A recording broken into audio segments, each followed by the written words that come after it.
Today we are going to discuss about anemia. So what is anemia? It is basically there is a deficiency of hemoglobin in the blood as a result of decrease in RBCs. Decrease in RBCs. RBC mass is decreased. Due to this decrease, there is deficiency of hemoglobin, right? So RBCs less than 4 million, too little hemoglobin, right? So according to WHO in 1992, if HP is less than 7.0 gram percent, there is severe anemia. 7 to 9.9 gram percent, there is moderate anemia, and 10 to 10.9 gram percent mild anemia, which is mainly present in pregnant women, right? And 10 to 11.9 gram for non-pregnant women. Right.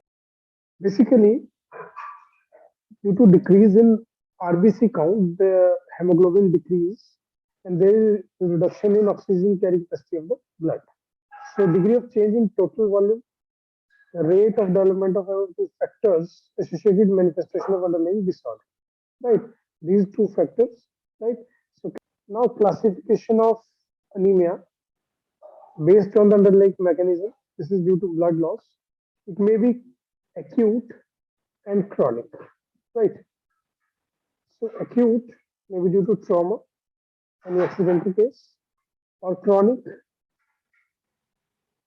Chronic is due to GIT lesions, right?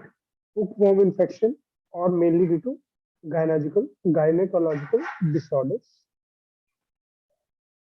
There is blood loss, right? So next is hemolytic anemia. Hemolytic anemia means there is destruction of RBCs. There is increased destruction of RBCs, right? This is called hemolytic anemia. So, uh, first it is membrane defect. It is due to membrane defect. Membrane defect example is hereditary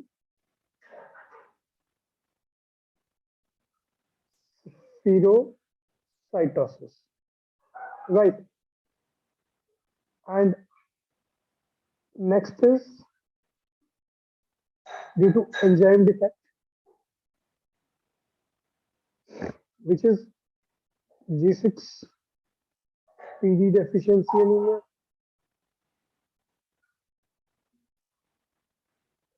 Second is pyruvate kinase deficiency anemia. Third is immune mediated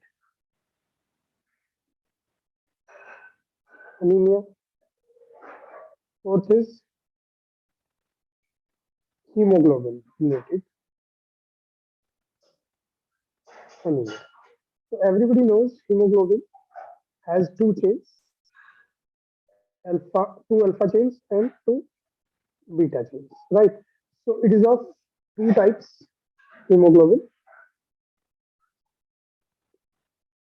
qualitative and quantitative, right? So in qualitative one, it is sickle cell anemia, most common question for NEET examination. In sickle cell anemia, there is sixth position of beta chain, sixth position of beta chain. Glutamic is replaced by valine.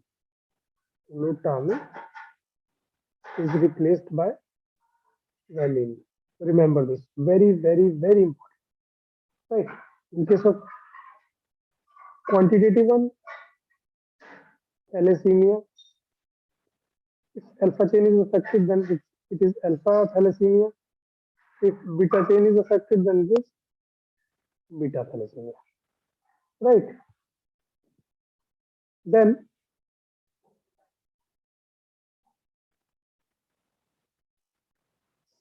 skin, you can see in the skin there is pallor, that means pale skin, mucosal lining, nail beds, you can see there is sign of pallor. Koilonychia in case of iron deficiency anemia, leg ulcers in case of sickle cell disease. Right. So in decrease, if there is decrease in RBC related to classification, one is iron deficiency anemia. Second one is megaloblastic anemia. Third is sideroblastic anemia. Fourth is myelopathic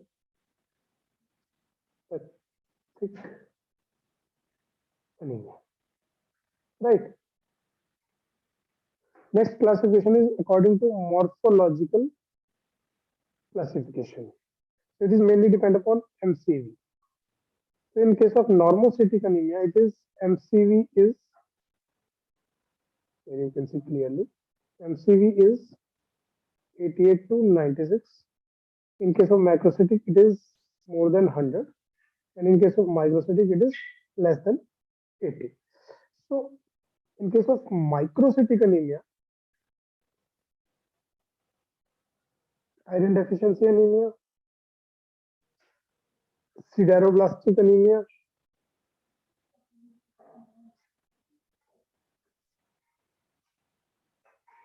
and anemia of chronic disorders. Right. Anemia of chronic disorder is in case of normocytic anemia also. But most common presentation out of these two is normocytic anemia. If you get question, where is the association of chronic anemia of chronic disorder? It is in case of normocytic anemia, most common, right? In case of macrocytic megaloblastic anemia, alcohol-based and hypothyroid state.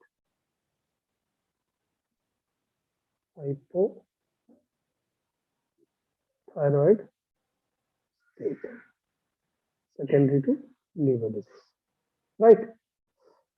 G6PD, basically G6PD is a glucose 6 phosphate dehydration deficiency.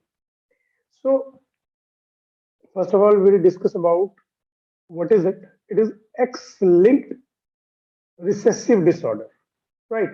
So it is X-linked, that's why it is more prevalent in males than females, right? So first of all, etiopathogenesis. In etiopathogenesis, this is due to infection. Sometimes this is due to medicines, common medicines, drugs, primaquine and dapsone, right? And due to food sometimes, mainly fava beans. So basically, what is the function of G6PD? In normal conditions, in normal conditions, first of all, what is the function of this G6PD? Due to decrease in G6PD, there is increase in oxidative stress, which leads to denaturation and misfolding of proteins. That will lead to hemolysis. That means breakdown of RBCs. That may be intravascularly and that may be due to extravascular. Right. So what will happen in normal conditions? There is HMP pathway which produce G6PD enzyme. Right.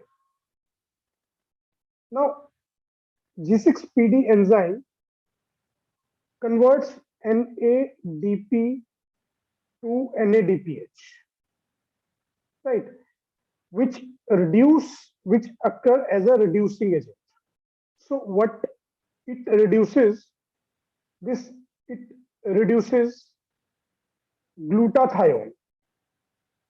That means it allows regeneration of glutathione, right? So in the body there are free radical present These free radicals produce oxidative stress,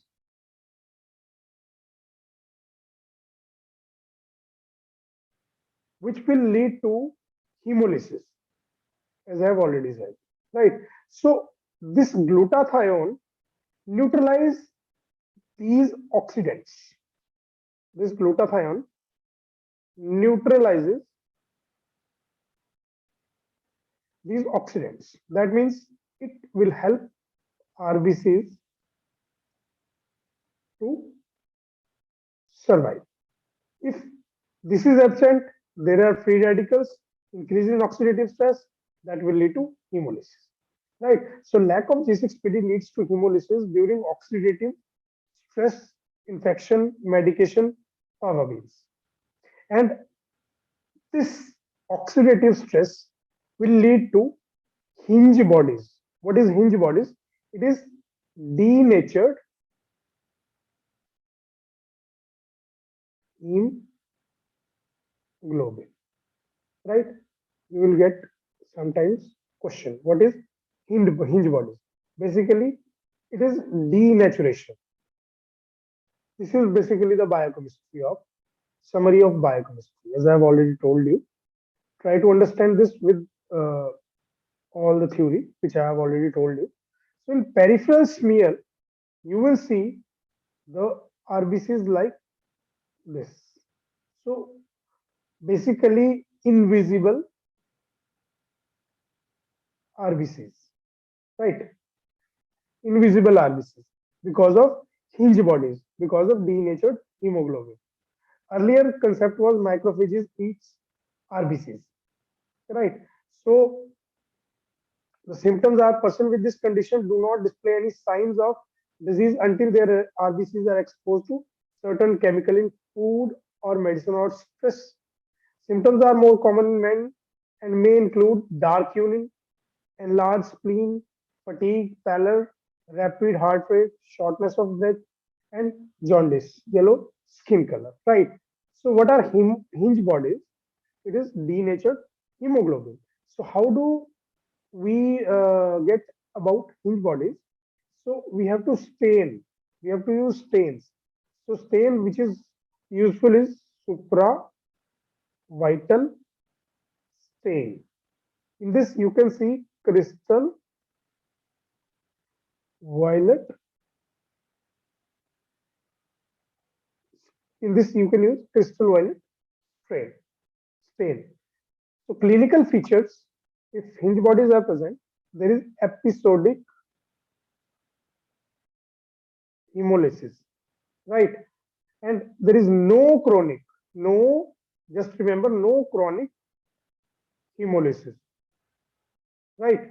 So, basically, the features are actual hemolytic features are absent, like splenomegaly